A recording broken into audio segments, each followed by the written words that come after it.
Well, we have an ELU on hot air ballooning history, so we got a chance to ride in a hot air balloon.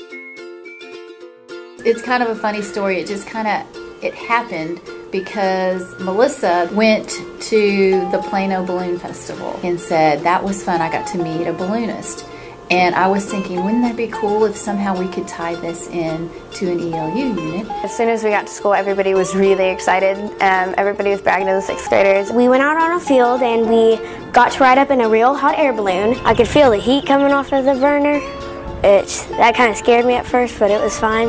And so we started thinking, if there's a way we can work this into an ELU. So we were just thinking the experience. It was fun because my friend Abby was a little scared because she started crying because she was afraid of heights. It was amazing. I really like heights and fire and all that, so hot air balloons are really fun for me. We were screaming because we got scared, and then we took some selfies up in the hot air balloon.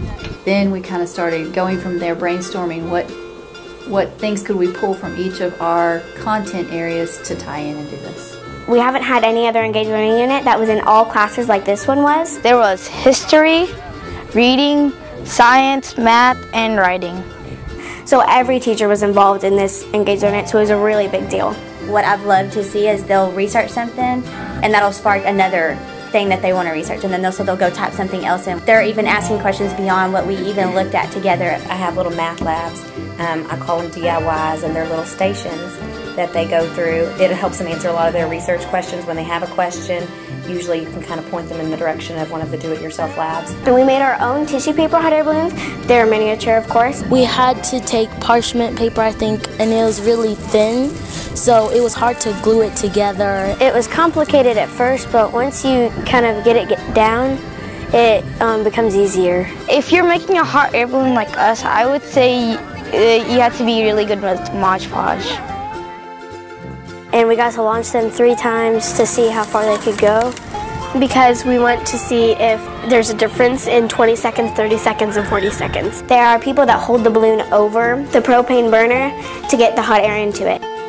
Our last launch didn't go that much because we had a lot of holes in it, but our second one went pretty far. Release! So every time we tried to measure how far it would go. And so that was kind of what we were doing. And then we had to write a reflection on how we felt about it. We did a lot of looking into like the hot air and how it replaces like the cold air to make it rise. We needed to find the volume of our hot air balloons to know how much hot air would fit into it pretty much. I feel like the kids even have more of a global grasp of the big picture. Like how things are connected. Before they did not connect. They never made those connections. No. Engaged learning units, we get to have fun every day. We go into classes excited and it's cool.